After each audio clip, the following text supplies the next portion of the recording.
Olá, louvado seja nosso Senhor Jesus Cristo. Sejam todos muito bem-vindos mais uma vez ao canal Apostolado São José.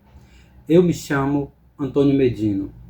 Bem, pessoal, o objetivo deste vídeo é discorrer sobre o novo projeto aqui do canal, juntamente com os inscritos do canal que fazem parte do grupo Apostolado São José, no grupo de WhatsApp, e que, digamos assim, sugeriram o estudo das Sagradas Escrituras.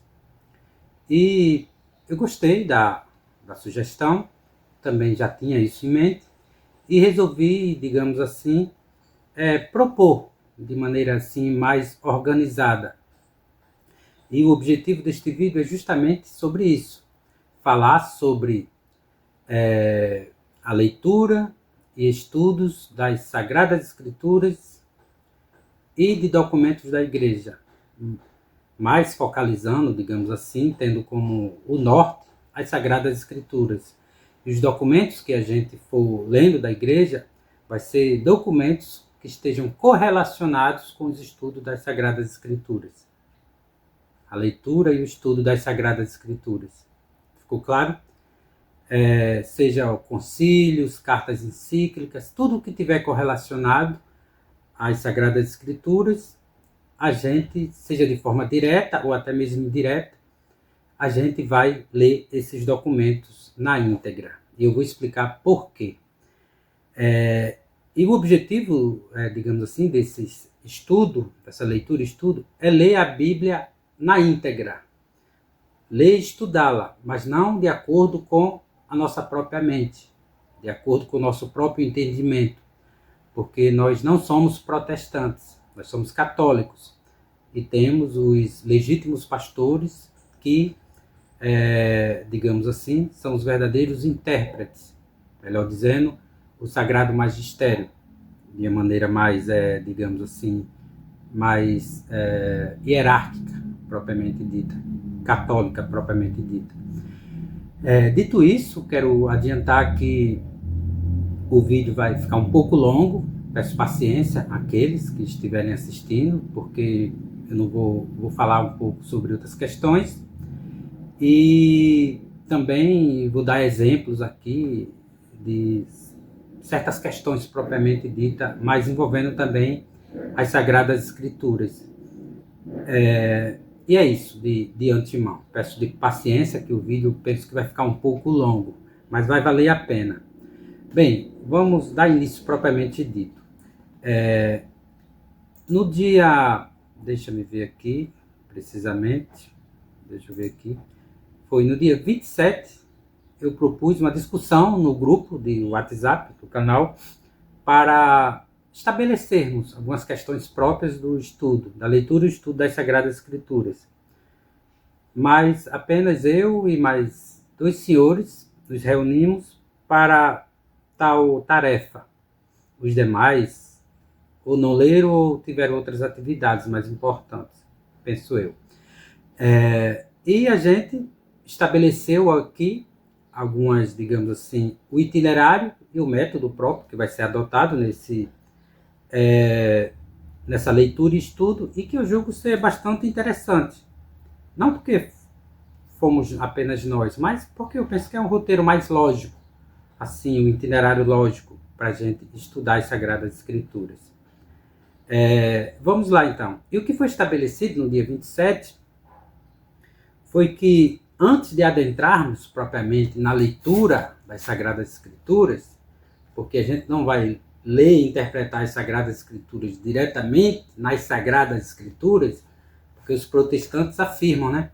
Tem uma frase que eles gostam de afirmar o seguinte, eles dizem: não, porque a Bíblia explica a própria Bíblia. Não é bem assim. Quando a gente vai ler, por exemplo, o Atos dos Apóstolos, tem lá um estrangeiro, não me lembro qual é, se não me engano ele é de um país africano, onde ele lê uma passagem de um dos livros proféticos, se não me engano o livro de Isaías, mas ele não entende bem. Então, o próprio nosso Senhor Jesus Cristo enviou Filipe, se eu não me engano, não sei se foi Filipe, acho que foi Filipe, para explicar essa passagem a ele, ou seja, demonstrando muito bem que nosso Senhor Jesus Cristo, assim também aconteceu com São Pedro, quando teve lá um militar que teve uma visão acerca do Evangelho, assim nesse sentido, e São Pedro foi enviado a ele para explicar à igreja. Ou seja, não é a Bíblia que explica a própria Bíblia. Lógico que aquele que vai interpretar a Sagrada Escritura, por exemplo, quando vai, os doutores da igreja, quando vai se referir ao Antigo Testamento, que já profetizava a vinda de Jesus, ele cita passagens. Porém, ele explica aquilo ali. E assim, porque senão a pessoa se perde. Por exemplo, nós católicos afirmamos, e é dogma nosso, que Nossa Senhora ela foi preservada do pecado original. Ela não teve pecado.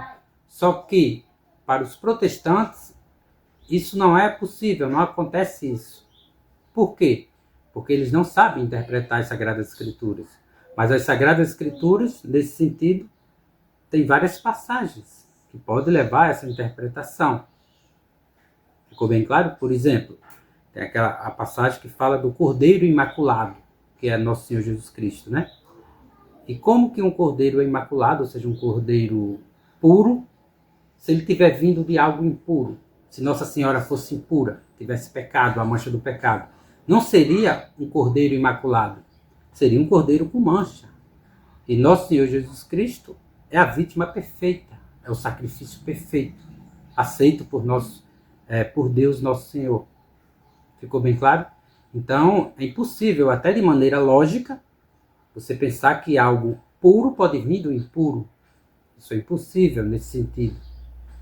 Então, Nossa Senhora, sim, foi preservada do pecado original, das impurezas do mundo, do pecado, para ter Nosso Senhor Jesus Cristo.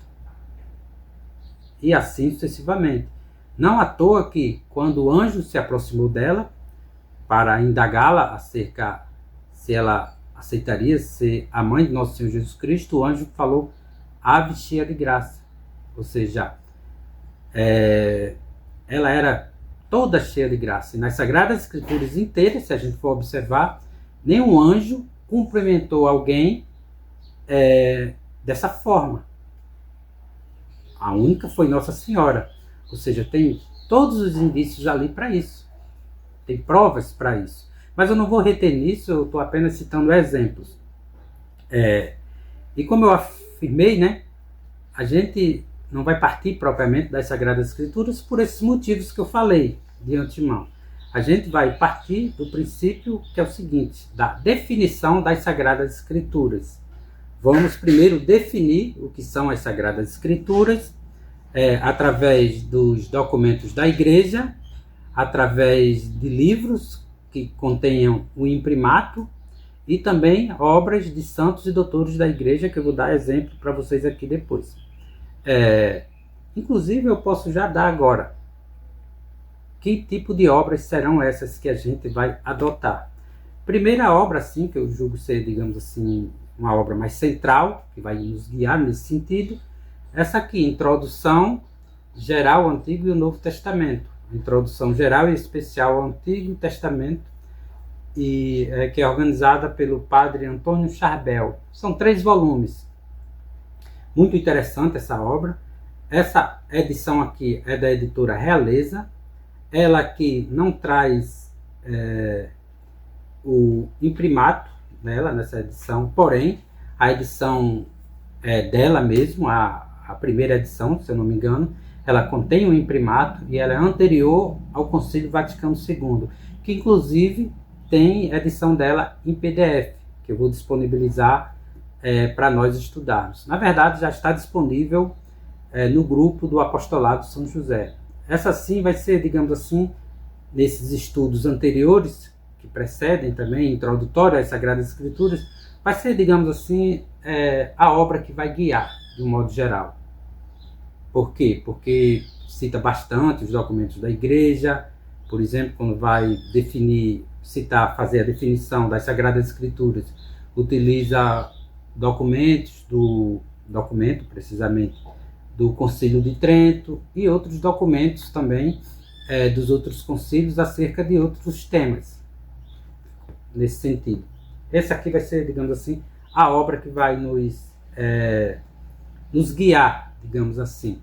Mas a gente não vai se deter nela. Por exemplo, eu tenho essa outra obra aqui também, para entender os evangelhos, do Estevão Bittencourt, Dom Estevão Bittencourt. Está com a capa rasgada aqui, ó. Foi meu filho que rasgou, mas está aqui dentro, eu vou colar. Mas está aqui o título dela direitinho. Eu adquiri no sebo por R$10 na época, se não me engano. Uma preciosidade dessa para entender os evangelhos. Tem também o imprimato, como vocês vão perceber aqui, ó. Essa parte aqui é o imprimato, ou seja, autorização católica para imprimir o livro. É bastante interessante. Por exemplo, eu vou até ler algumas coisas aqui do... Sim, detalhe, o mesmo autor também tem do Antigo Testamento, que inclusive tem uma edição em PDF que eu vou disponibilizar no grupo. Do Novo Testamento eu não vi a edição digital. Pode ter, mas eu não consegui ainda encontrar. Por exemplo, aqui, ó, entre o índice, os temas diversos aqui, ó, significado religioso do Novo Testamento, a figura do Cristo Jesus no Novo Testamento, Evangelho oral e Evangelho escrito, Novo Pentateuco e Novo Moisés. Aí fala também sobre os Evangelhos sinóticos, ou seja, aqui, por exemplo, um capítulo bem interessante, palavras breves e feitos heróicos. Está se referindo ao Evangelho de São Marcos. Um grande profeta surgiu entre nós, o Evangelho de São Lucas. E assim sucessivamente. Tem outras aqui, por exemplo, ó, o capítulo 8º, o Evangelho do Teólogo, a questão joaneia, que é o Evangelho de São João. O Evangelho do Teólogo, a mensagem da luz e da vida, que também é o mesmo Evangelho de São João. E assim sucessivamente. E explica um pouco também como devemos citar as Sagradas Escrituras e assim sucessivamente. Eu penso que o mesmo método que adotou aqui, adotou na outra obra do Antigo Testamento. Que também é dele também. Outra obra aqui interessante que eu vou utilizar é essa aqui, da editora Cultor de Livros, Parábolas do Evangelho, para melhor entender as verdades do Reino de Deus, que é de São Gregório Magno, excelente. Aqui a gente vai compreender, por exemplo, um dos exemplos que eu vou utilizar, a gente vai compreender a diferença enorme de um verdadeiro pastor da igreja, interpretando as Sagradas Escrituras, de simplesmente um leigo como eu, ou você, ou um protestante, por exemplo. Outra obra que eu vou utilizar também, mas assim, não de forma extensa, apenas algumas coisas mais específicas, que é a Conjuração Anticristã. Eu não vou falar mais sobre ela aqui, porque eu já falei anteriormente. Porém, eu vou utilizar quando a gente for falar acerca do pecado original, acerca também da tentação de Eva, né, de Lúcifer, também, e sobre os frutos, né, proibidos. Eu vou utilizar essa legítima interpretação da Bíblia também, do Lúcio Navarro, muito interessante mesmo. Aqui ele fala sobre os dons preternaturais, os dons sobrenaturais e temas diversos. Eu penso até que seria bom todo aquele que for fazer esse estudo adquira essa obra. Inclusive, se eu não me engano, o Frei Mário, aliás, se eu não me engano, não, o Frei Mário está fazendo uma rifa sobre essa obra, com o objetivo de arrecadar ali fundos para arcar com parte das despesas do bispo, o bispo Merardo Loya, que vai vir do México para cá. Por exemplo, aqui, entre o prefácio, aliás, no sumário, temas bastante interessantes. Doutrina católica sobre a salvação. Ele utiliza as Sagradas Escrituras. Tudo aqui ele utiliza as Sagradas Escrituras. Não à toa o nome ser legítima interpretação da Bíblia. O verdadeiro sentido da salvação pela fé. Justificação pela fé sem as obras da lei. Ele vai explicar isso. A graça dada de graça segundo o ensino de São Paulo. Equilíbrio da doutrina santificadora. Também fala sobre a igreja. Cristo enviou os apóstolos. Ele vai explicar tudo. É bem interessante isso aqui. Apesar que tem assim, um tema que ele vai discorrer, mas no tema que ele está discorrendo envolve vários outros temas para explicar. Outra obra aqui bastante interessante que a gente vai adotar, que é a Catena Áurea. Sei que muitas pessoas não têm condição de adquirir, mas essa aqui é excelente para aqueles que querem estudar o Novo Testamento, os 4 Evangelhos. É uma obra magnífica, excelente. Aqui há comentários versículo por versículo. É um verdadeiro estudo esse aqui. E detalhe, pelos doutores da igreja. Depois, como em tempo oportuno próprio, a gente fala sobre a Catena Áurea. Mas de antemão, você busquem aí saber o que verdadeiramente é a Catena Áurea. Vale muito a pena. Eu julgo até que em língua portuguesa, né, traduzida aqui para a gente, a melhor obra sobre comentário aos Santos Evangelhos é essa obra aqui, não há outra. Tenho essa outra obra aqui, né, Santo Agostinho, a explicação do Sermão da Montanha e escrito sobre a fé. Muito interessante.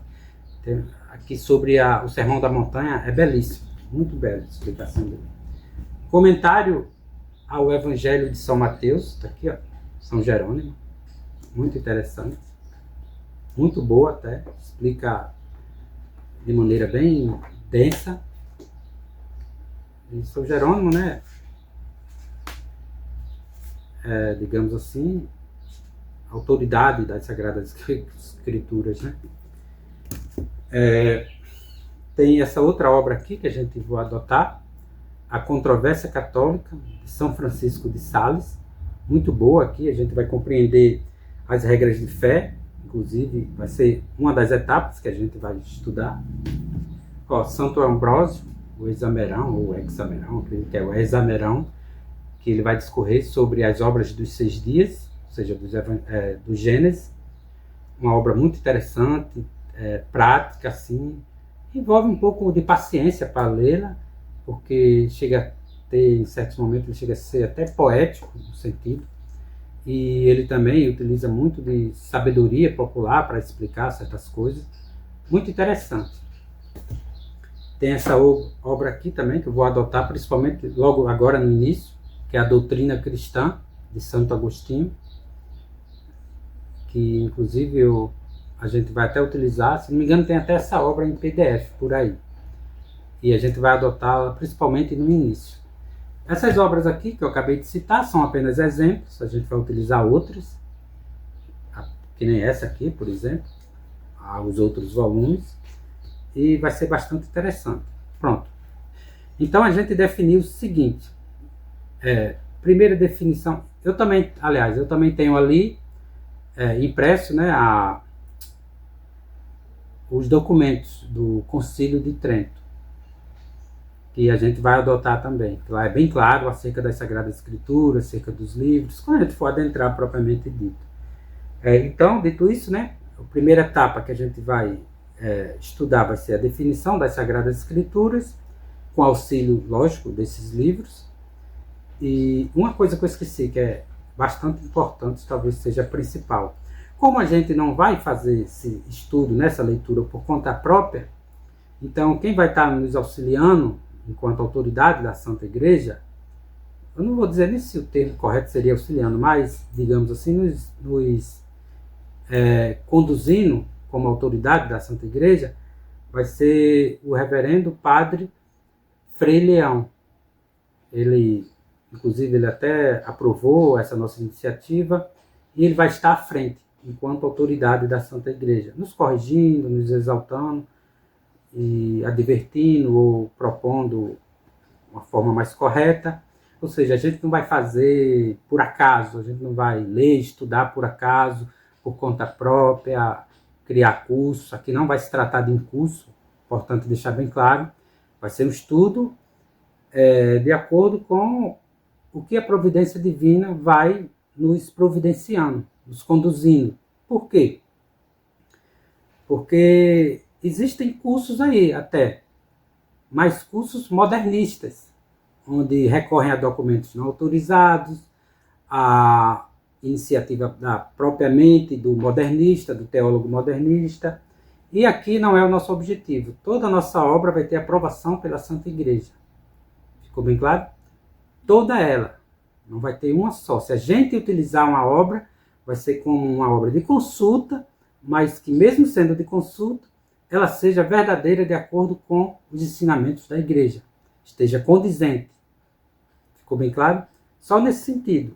Mas não vai ser obra, digamos assim, de referência bibliográfica primária, principal. Não. Vai ser nesse sentido. E dito isso, né, como a gente já definiu, né, primeira etapa vai ser a definição das Sagradas Escrituras, o que verdadeiramente são as Sagradas Escrituras, e depois, né, superando essa etapa, a gente vai para a segunda etapa que a gente definiu, que são as regras de fé e a Bíblia Sagrada. A gente vai explicar o que são as regras de fé nossa, como que as Sagradas Escrituras se inserem nessa regra de fé. Por exemplo, existem regras de fé próximas, regra de fé remota, e a Sagrada Escritura está inserida nessas regras de fé. Porque a gente sabe, enquanto católico, a gente não tem uma única regra de fé. O protestante, ele disse que tem uma única regra de fé, que são as Sagradas Escrituras. Mas isso é falso. A gente sabe que é falso. Porque se fosse a única, exclusivamente as Sagradas Escrituras, não existia igreja para eles. Porque cada um ficava com a Bíblia em casa e lia ali com a família. Não, eles precisam sim de uma igreja, de um templo, de uma autoridade. Só que eles fazem isso de maneira falsa. Eles copiam a Santa Igreja, mas sem sucessão apostólica. Eles são hereges. A gente vai chegar a discorrer sobre isso. E para falar um pouco sobre essa questão da regra de fé, tem uns capítulos aqui bastante interessantes sobre isso aqui, onde ele define, explica de maneira bem pormenorizada o que são as regras de fé, e ele inclusive faz no sentido de inserir as Sagradas Escrituras. E aqui é um santo e doutor da Igreja, São Francisco de Sales. Então vai ser a nossa obra de referência enquanto a isso. Não que a gente vai ficar retido apenas nela. Existem outras, mas a gente vai utilizar isso aqui como referência principal. Aliás, eu vou propor, né, que como não se trata de um curso, mas de um estudo entre irmãos católicos, aqueles que tiverem outras obras também, sendo autorizadas pela Igreja, a gente vai adotar, sem nenhuma dúvida. E detalhe, todas essas etapas agora, que a partir da segunda etapa, que vai ser as regras de fé, todas elas vão ser com documentos da Santa Igreja, com o mesmo método do primeira etapa, ou seja, da definição das Sagradas Escrituras. Em todos os demais, vai ser o mesmo método que a gente vai adotar enquanto consultas. Vão ser repetindo os documentos da Santa Igreja, do Santo Magistério, obras com imprimato, anterior ao Concílio Vaticano II, que tem a aprovação apostólica para ser divulgado enquanto obra de doutrina católica, e também obras de santos e doutores, como esse aqui, por exemplo. Ficou claro? Então, superada essa questão das regras de fé e as Sagradas Escrituras, a gente vai já para a terceira etapa, que vai ser a introdução geral à leitura e estudo das Sagradas Escrituras. Como que vai ser essa introdução geral? Nessa introdução, a gente vai entender exatamente o que são os livros que compõem as Sagradas Escrituras, como que foram feitos, digamos assim, como que foi aprovado o cânon, o que é inspiração, o que é canônico, a diferença entre canônico e inspiração, o que são os livros protocanônicos, livros deuterocanônicos, livros apócrifos. A gente vai estudar também sobre a divisão dos livros da Bíblia enquanto assunto geral, por exemplo. No Antigo Testamento, a igreja ali percebeu que há livros que têm temas conexos, correlacionados, assuntos correlacionados. Por exemplo, livros históricos. Ele chamou um desses assuntos correlacionados sobre o desenvolvimento histórico por exemplo, ali, digamos assim, da criação do mundo e da convocação, né, a invocação de, não sei se o termo correto é invocação, de Abraão, né, e assim sucessivamente, ou seja, essa história. Aí, então, eles chamam de livros históricos, que começa do Gênesis, tem um Pentateuco inteiro, o livro de Josué, por exemplo, todos esses são livros históricos. Também existem livros que têm temas correlacionados, mas não se refere propriamente à história, mas à sabedoria. Então chamam-se de livros sapienciais ou livros didáticos, que têm como objetivo nos instruir acerca de temas éticos, como respeito aos pais, assim também como nos dirigir a Deus, sobre temor a Deus, sobre relações cotidianas, sobre casamentos, sobre amizades, sobre tudo esses temas. Tem temas sobre tudo, sobre a convivência social. São livros mais práticos e também proféticos até. Por exemplo, entre esses livros sapienciais, existe o Cântico dos Cânticos, o primeiro deles, né, em ordem das Sagradas Escrituras, é o livro de Jó, depois vem os Salmos, Provérbios, Eclesiastes, tem o Eclesiástico, aliás, Eclesiastes, se não me engano se é antes ou depois, tem o livro dos Cânticos, Eclesiástico e livro da Sabedoria, nessa sequência, ou é anterior o livro da Sabedoria, não me recordo aqui. Mas essa união de livros, esses livros que têm sistemas correlacionados, é chamado de livros sapienciais. Por exemplo, no vídeo anterior, não sei se foi no vídeo anterior, acho que foi no vídeo anterior, onde eu falei sobre o Salmo 1, que é um salmo de sabedoria. Ou seja, o primeiro salmo já indica realmente, digamos assim, o tema central do livro, o assunto central do livro. E assim sucessivamente. E depois nós temos os livros no Antigo Testamento proféticos, que esses temas de profecia, né, sobre o que iria acontecer com o povo de Israel, com a Sagrada Igreja, a vinda de nosso Senhor Jesus Cristo, e assim sucessivamente. Todos esses livros são chamados de livros proféticos, sejam profetas maiores ou profetas menores, dando continuidade. E do mesmo modo que existe no Antigo Testamento essa divisão das Sagradas Escrituras, há também no Novo Testamento. Por exemplo, os livros históricos do Novo Testamento. São os 4 evangelhos, juntamente com o Ato dos Apóstolos. Seria, digamos assim, um novo Pentateuco, digamos assim. Só exemplificando. Tem também os livros sapienciais, que são as cartas de São Paulo, juntamente com as cartas católicas. A carta de São Tiago, carta de São Pedro, carta de São Judas, e as cartas de São João. São considerados, digamos assim, no sentido de, na divisão de sapienciais. E temos um único livro no Novo Testamento, profético, que é o livro... esqueci agora o nome, meu Deus do céu, tá? O nome agora na mente é o Apocalipse, de São João.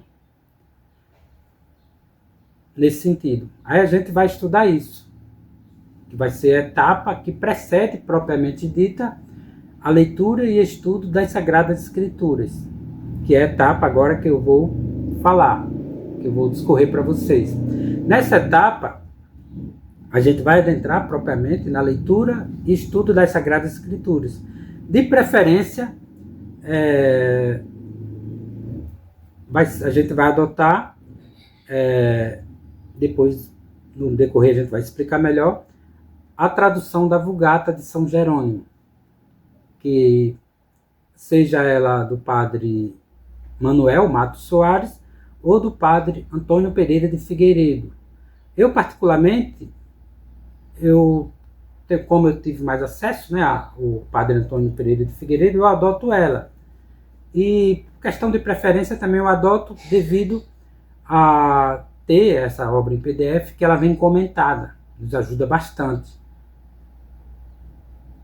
E como eu falei, além dos autores, né, que, aliás, da mesma iniciativa que traduziu as Sagradas Escrituras, também fez isso aqui. Traduziu para o português, lógico, né? Aliás, que trouxe para o português aqui nosso essas Sagradas Escrituras do padre Antônio Pereira de Figueiredo e as comentou. Do mesmo modo eles fizeram isso aqui. Ou seja, inclusive eu tenho 17 volumes que eu já disponibilizei no grupo do canal Apostolado São José. Que inclusive, sim, ainda dando continuidade, né? E como vai ser essas leituras e estudos? A gente vai fazer de maneira cronológica, corrente, iniciando no Gênesis e até o Apocalipse? Sim, a gente vai fazer isso, mas não de forma, digamos assim, encadeada, sequencialmente. Não, a gente discutiu que a gente vai adotar o seguinte critério, a princípio, né? Pode ser mudado, né? A gente vai ler um livro do Antigo Testamento, um livro histórico, e um livro também histórico do Novo Testamento. Por exemplo, a gente pode ler o livro do Gênesis, estudá-lo, e também um livro de São Mateus. Podemos ler também um dos livros sapienciais, por exemplo, o livro de Jó, e também um dos livros sapienciais do Novo Testamento, uma carta de São Paulo, por exemplo. E por último, ler um livro profético, seja profeta maior ou menor, de preferência na ordem cronológica, e também parte do livro do Apocalipse, no Novo Testamento. Essa é a sequência que a gente vai utilizar. Vai ser um pouco denso, mas isso não quer dizer que a gente vai se deter única, exclusivamente, digamos assim, demasiadamente tempo. Não, a gente vai estudar as principais partes, como a gente não vai ser sacerdote, a gente só quer compreender, de um modo geral, a importância das Sagradas Escrituras. Mas isso também nada impede aqueles que, particularmente, queiram fazer isso. Mas como vai ser um grupo de estudos, e a gente vai ter que buscar uma maneira que seja de comum acordo a todos, para que a gente caminhe. Não fique muito tempo preso num único livro, por exemplo, ou em um único tema. Não, a gente vai junto. E a gente definiu que a gente já vai começar no dia 1º, ou seja, dia 1º de setembro, segunda-feira. E como que vai ser isso? Eu vou disponibilizar, né, material num grupo que a gente, num grupo de aplicativo do Discord, que inclusive teve pessoas que falaram que não compreendem muito essa questão do Discord, de tecnologias. Eu vou propor também um grupo no Telegram, para que a gente estude, aliás, disponibilize o material, mas esse grupo do Telegram vai ser único, exclusivamente, só para leitura e estudo das Sagradas Escrituras, onde a gente vai dispondo o material lá em sequência. Então, por exemplo, o primeiro material que eu vou colocar lá vai ser sobre o significado, a definição das Sagradas Escrituras. Então, todos os textos, de acordo com o que eu falei aqui, né, que tenha esse tema e desenvolva, eu vou colocar lá. E a gente vai ler durante, vamos supor, vou colocar na segunda, um exemplo, e a gente vai ter segunda-feira, terça e quarta, e no máximo, entre quinta e sexta-feira, a gente se reúne e discute o que aprendeu. Porque não adianta a gente simplesmente ler, como diz, né, o Frei Tiago, ler e não chegar a conclusão nenhuma. Não, a gente tem que chegar a uma conclusão. O que a igreja concluiu sobre isso? A gente vai ter que concluir, e aquilo se torna nossa regra, digamos assim, para nós, na prática diária de vida da gente. Porque a gente não vai ler, estudar as Sagradas Escrituras só por ler e estudar, não. Mas é o objetivo para a nossa salvação. Para a compreensão da nossa realidade, e para a nossa salvação e a salvação do próximo. Nesse sentido. Espero que tenha ficado bem claro. Vai ser tudo nesse sentido. E é isso, eu penso que de imediato é isso que vai acontecer. E algumas coisas que eu quero aqui exaltar, né, nós, aqueles que vão querer estudar, lembrando que eu acredito que já tem umas 8 pessoas que já vai compor o grupo, além de mim mais 7, né? E aqueles que estão assistindo a esse vídeo quiserem fazer parte, por exemplo, nós somos aqui um canal católico, propriamente dito, onde muitos nos tomam como sede-vacantistas, mas nós somos católicos. Dentro do que eu falei aqui, se aqueles que estiverem assistindo tiverem interesse em fazer parte desse grupo de leitura e estudo das Sagradas Escrituras, serão todos bem-vindos. Todos. Não importa se você se diz tradicional, conservador, mas venha ler, estudar conosco, nesse sentido. Lembrando que não vai se tratar de um curso. A gente tem que imaginar e partir do seguinte princípio. Nós estamos numa situação extraordinária. Extraordinária em que sentido? Para nós, né? Nós não temos autoridades, digamos assim, hierárquica, na primeira hierarquia da igreja legítima, propriamente dita. Nós não temos um Papa legítimo, um Papa verdadeiramente católico. Vou até falar um pouco sobre isso daqui a pouco. E nós não temos bispos, de um modo geral, e sacerdotes, de um modo geral, verdadeiramente legítimos e comprometidos com as ovelhas.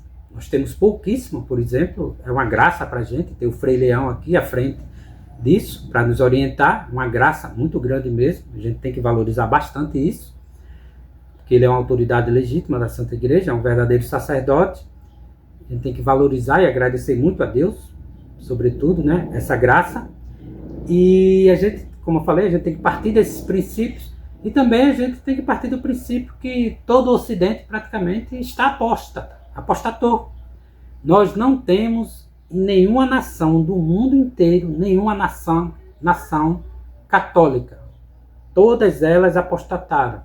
Até a Polônia, que muitos dizem que são católicos e tudo, a constituição deles é uma constituição liberal, não é católica. Eles adotam a Igreja Católica como religião por consenso, mas na sua Constituição, de maneira legal, de maneira legítima, em forma de lei, formalmente na lei, eles não são uma nação católica. Ficou bem claro? Tiveram lá um evento sobre a consagração, se eu não me engano, não sei se foi em 2019, não lembro, consagração ao coração, né, de Nosso Senhor, mas não é católico. O regime lá de governo é um regime liberal, seja liberal conservador, liberal tradicional, não importa, são liberais. E assim sucessivamente. Então a gente tem que partir desse princípio. Isso aqui também vai ser muito bom para nós, porque a gente vai sentir aquele gostinho da igreja, digamos assim, primitiva. Assim, daquele momento primeiro da igreja. E recordando, né, que a mesma igreja, aquela mesma igreja que estava lá, é a mesma igreja que está aqui conosco. Porque a promessa de nosso Senhor Jesus Cristo foi o quê? Que iria estar conosco até o fim dos tempos. Então, aquela mesma igreja que nosso Senhor Jesus Cristo estava com ele lá, está conosco hoje. Aquela mesma forma ali que houve aquelas dificuldades, perseguições, martírios, a gente também está caminhando para isso. Então, a gente vai sentir, digamos assim, esse gostinho de fazer esse estudo, essa leitura, fora, digamos assim, da situação ordinária que houve já na cristandade, né? No período medieval, que inclusive eles chamam de período negro da história, ou seja, um período que era plenamente cristão, católico, onde a luz da verdadeira fé e da verdade iluminava realmente os povos ali naquele momento. Eles chamam de período das trevas. Olha só como é que são as coisas do Satanás. Mas é isso. E agora eu vou dar aqui um exemplo bem interessante de o porquê é interessante a gente estudar de modo católico, ler e estudar de modo católico as Sagradas Escrituras, sem respeito humano, mas por respeito ao nosso Senhor Jesus Cristo, por respeito, sobretudo, né, à Santíssima Trindade, por respeito aos santos, que são os verdadeiros amigos de Nosso Senhor, por respeito à Santa Igreja como um todo, por respeito a Nossa Senhora e a São José, a gente vai fazer esse estudo de maneira católica, não por respeito humano, mas por respeito à Santíssima Trindade e a tudo que eu falei anteriormente. E eu vou dizer por quê, pessoal. Eu vou explicar aqui, vou dar um exemplo aqui para vocês. Anteriormente, só para finalizar, né, para não ficar demasiadamente longo. Há pouco tempo atrás, eu participei de um grupo. Eu fui até excluído desse grupo. Eu participei de um grupo de estudos. E lá eles estavam estudando uma carta encíclica do São Pio X. Deixa eu ver se eu tenho ela aqui. Acho que eu não estou com ela aqui. A carta encíclica Pascendi, Domini Gregis. Essa carta aqui. Estou com ela aqui. Eles estavam estudando lá isso aqui. E no grupo estava discutindo, né? Houve umas discussões ali, um pouco até acaloradas até, mas não fugiu assim do respeito nesse sentido. E teve um dos participantes que ele... Só um momento, por favor. Antônio, fique lá, estou terminando já. E retornando, né? Eu fui aqui interrompido um pouco. E nesse grupo de estudo, teve uma pessoa, um dos participantes, que fez um comentário muito interessante. Ele falou o seguinte, abre aspas, a igreja é infalível em seus ensinamentos. O Espírito Santo guarda a igreja de ensinar o erro. Por isso, o Espírito Santo é chamada de alma da igreja. O magistério da igreja possui o tríplice munus de ensinar, governar e santificar. Age enquanto Cristo cabeça. O Concílio Vaticano I promulgou o dogma da infalibilidade papal. Tudo isso é matéria de fé. Mas a razão também confirma a fé. A partir daqui, presta atenção. Entre essa questão da razão e a fé. Aí ele fala, ó, segundo a encíclica do Papa Pio X, que é essa que eu acabei de falar, os filósofos modernistas, entre outras coisas, negam a lei natural. A Igreja jamais negou a existência da lei natural. Pelo contrário, tem sido objeto constante de estudo e afirmação da Igreja. Os filósofos modernistas, ele cita aqui exemplo de Descartes, Kant e Nietzsche, formaram a base filosófica do que conhecemos hoje como a cultura da morte.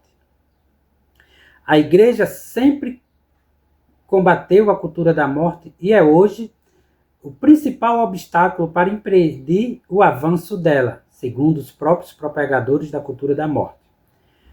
O Papa João Paulo II, na sua encíclica Evangelii Vitae, denuncia de forma muito corajosa todas as ofensas contra a dignidade humana através da cultura da morte.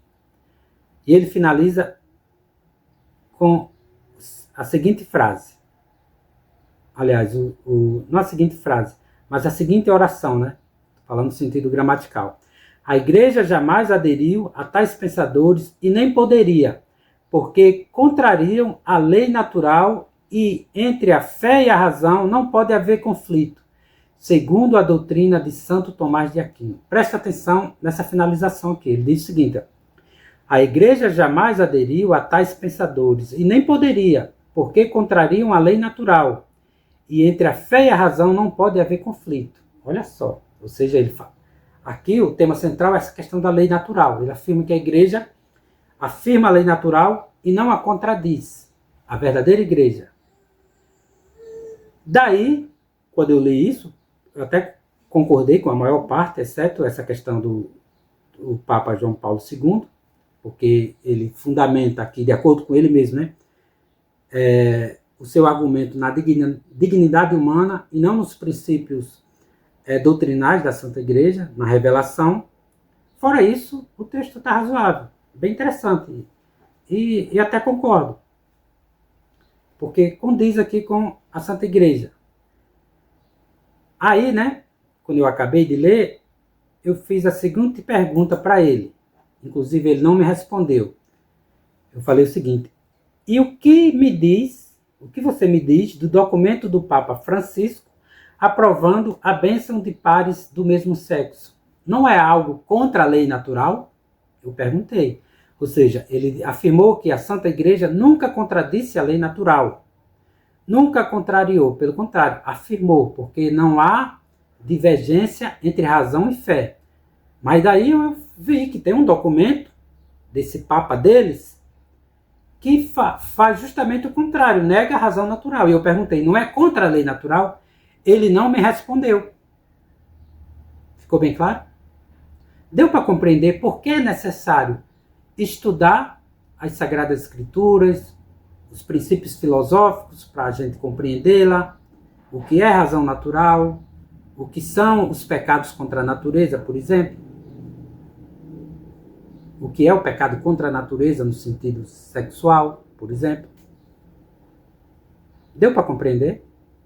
E detalhe, não parou por aqui. Se tivesse parado por aqui, eu teria ficado tranquilo.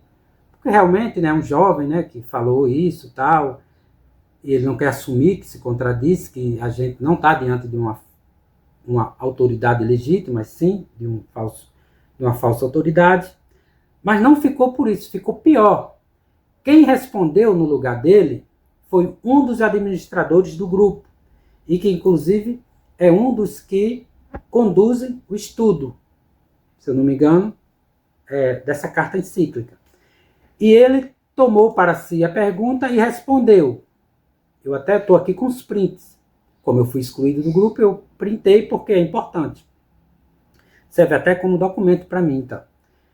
Ele respondeu o seguinte: a bênção é inválida. Mesmo que um anjo do céu viesse e proclamasse tal coisa e muitas outras, ainda assim seria inválida. Aí eu lembrei que essa frase é muito parecida com a da carta de São Paulo aos Gálatas. E eu vou ler para vocês, inclusive já fiz um vídeo e já li. E essa passagem especificamente é a seguinte. Eu acredito que ele tomou essa passagem como referência. É a seguinte. Mas ainda quando nós mesmos, ou um anjo do céu, vos anuncia um evangelho diferente do que nós vos temos anunciado, seja anátema. A palavra correta é anátema e não inválida. Se você pegar outras Bíblias, mesmo que não seja da Vulgata, e ler, não, em momento algum você vai encontrar a palavra inválido, mas sim anátema. Ou uma palavra, no mínimo, correspondente a ela. No sentido gramatical. No mínimo, digamos assim, esqueci o termo na gramática quando se dá,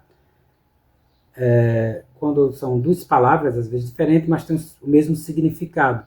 Esqueci agora o nome que se dá a isso. Mas, não, ele utilizou uma palavra que não tem relação estreita. Daí eu fiquei perguntando, ele fez isso de maneira proposital? Não estou fazendo aqui juízo no sentido definitivo, mas eu fiquei na mente, né? Cheguei a perguntar para ele, também não quis perguntar no grupo, para não causar estranheza. Não foi por respeito humano não, mas foi por prudência de imediato, né? Eu fui, como eu já fui excluído do grupo, né? Eu não posso fazer essa pergunta no grupo. Porém, ficou a minha indagação. Será que ele fez isso por respeito humano? Ou por respeito às pessoas ali que estavam, para não tirar a conclusão que esse falso Papa,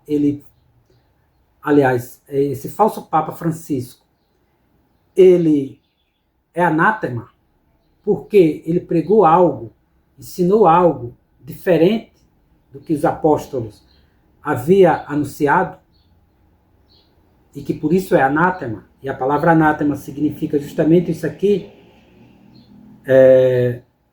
maldito e execrável. A palavra anátema é essa. Inclusive é a palavra utilizada nos santos documentos da igreja, quando vai afirmar um dogma e condenar aqueles que contrariam esse dogma, de maneira formal, de maneira herética. Ou seja, é anátema, está excomungado, está fora da igreja. Ou seja, é um maldito, como diz aqui, né? É um maldito e execrável. Isto significa o nome grego anátema, que os 70 intérpretes substituem ao hebreu herma, e que a igreja adotou da escritura nos seus cânones para significar, como aqui significa São Paulo, que um tal merece ser excomungado, isto é, separado do corpo dos fiéis e condenado a penas eternas. Ou seja, o que o Papa Francisco fez, deixa bem claro aqui, ó, merece ser excomungado, isto é, separado do corpo dos fiéis e condenado a penas eternas. Será que ele ficou com medo de falar isso aí? E outra coisa, se você vai citar algo das Sagradas Escrituras, cite conforme as Sagradas Escrituras. Eu fiquei bastante desconfiado, né? E também bastante desconfortável nesse sentido, e desconfiado da pessoa que fez isso, dessa autoridade, que ele está lá. Ele vende um produto católico, ele tem clientes. Eu fiquei pensando, será que é por respeito aos clientes? É por isso que tem um provérbio que diz o seguinte, quando eu não li na Vulgata, mas diz o seguinte, entre a compra e a venda implanta-se o pecado. Eu lembrei de imediato disso, eu disse, meu Deus do céu, não estou aqui fazendo um julgamento, apenas estou desconfiado, porque se você observar, é muito semelhante. Olha só, ele diz o seguinte, mesmo que um anjo do céu viesse e proclamasse tal coisa e muitas outras, ainda assim seria inválido. É a mesma coisa praticamente, exceto a palavra anátema, que ele substituiu por inválido. Ele diz o seguinte, mas ainda quando nós mesmos, ou um anjo do céu, vos anuncia um evangelho diferente do que nós vos anunciamos, temos anunciado, seja anátema. Ou seja, São Paulo, essa aqui é a carta de São Paulo às Gálatas, capítulo 1, versículo 8. Ficou bem claro? Do perigo que é o modernismo. Por isso que o Frei Tiago fala, não adianta você ler e não tirar conclusão nenhuma. E se a conclusão que você tiver tirado for uma conclusão que contrarie aqueles seus projetos, seus desejos, você tem que afirmar o que a igreja diz, e não os seus próprios projetos, e não suas próprias intenções. Deu para entender por que é muito arriscado hoje fazer também cursos bíblicos e cursos sobre os evangelhos, sobre as Sagradas Escrituras nessa igreja modernista? Deu para compreender? E como diz o Salmo, né? Um abismo puxa outro abismo. Ouvi aí, se não me engano, um tempo atrás, um padre fornecendo um curso das Sagradas Escrituras, mas pago. Meu Deus do céu, isso é elementar. Um sacerdote não pode vender aquilo que ele recebeu de graça. Dai de graça o que de graça recebeste. Não é assim o que nosso Senhor Jesus Cristo afirmou? E nosso Senhor Jesus Cristo afirmou isso diretamente para os apóstolos. Não pode ser cobrado. Uma coisa é você ajudar no sustento da paróquia, da igreja. Outra coisa é para o padre pessoalmente. O padre já recebe ajuda ali, digamos assim, quando ia, né, para essas missas modernistas, ele recebe ajuda propriamente dita da própria comunidade, recebe ali na hora da missa, né, esqueci o nome que dá, aquela parte lá que as pessoas dão um pouco do dinheiro, alguma coisa, da oferta, né, a oferta propriamente dita. E, por exemplo, aqui na minha comunidade, onde eu nasci, antes não era paróquia, mas agora passou a ser paróquia. Mas para passar a ser paróquia, a comunidade teve que antes arcar com as seguintes despesas do sacerdote: uma casa para ele, carro disponível para ele, as despesas em relação à alimentação toda, plano de saúde e outras coisas a mais. Funcionário para ele, se não me engano, motorista. Tudo isso aí é arcado, ou seja, ele não tem com despesa com absolutamente nada. Absolutamente nada. Isso sem contar as ofertas, né? Eu acredito, da igreja, alguém que ali de boa vontade contribua de maneira até substancial, fora isso. Mas de maneira realmente tem que ter isso aqui, antes de se tornar paróquia. Deu para compreender? Então, se um padre nessas condições, ele vende curso das Sagradas Escrituras, isso é algo abominável, é inadmissível. Todos nós católicos não devemos tolerar esse tipo de coisa, mas na igreja modernista acontece de tudo.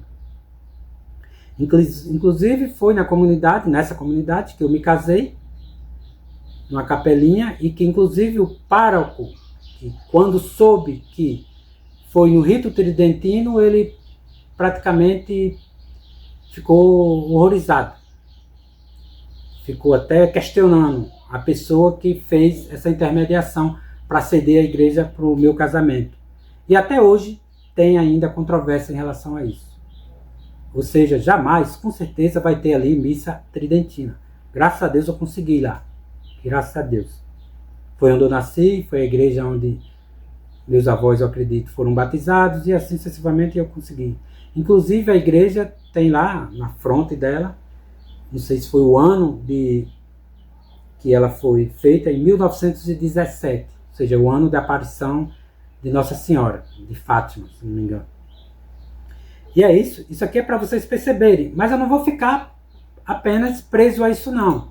O próprio Papa Francisco, entre aspas, ele fez esse documento. O documento que eu estava citando, no que eu falei anteriormente, é o documento Fiducia Súplica. Eu estou até aqui diante do Vatican News, do site do Vatican News, que diz o seguinte, ó: declaração doutrinária abre para bênçãos para casais irregulares. Aqui, ó.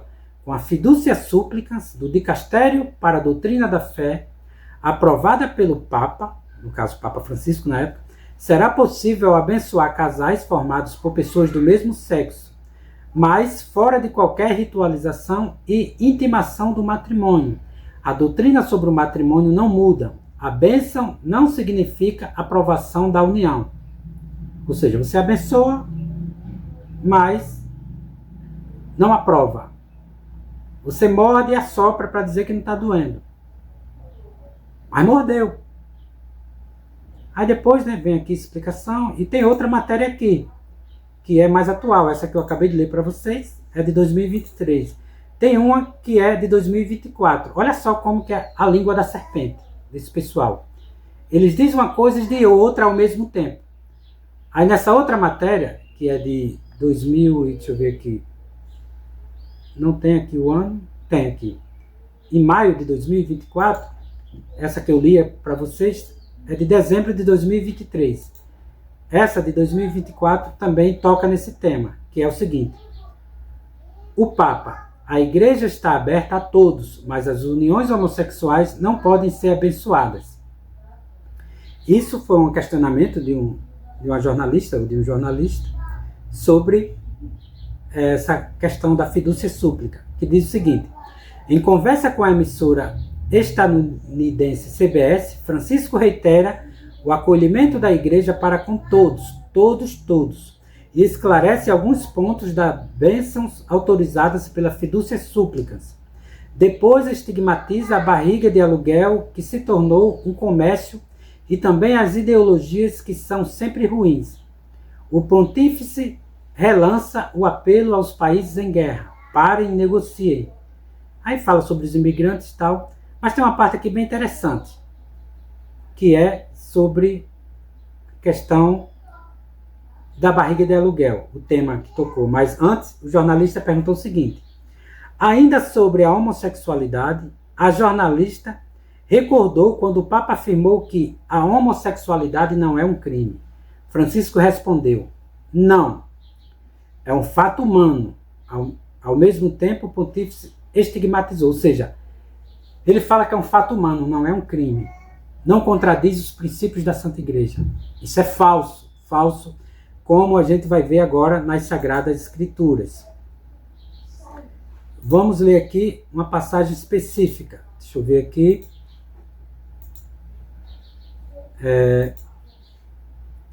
Na Vulgata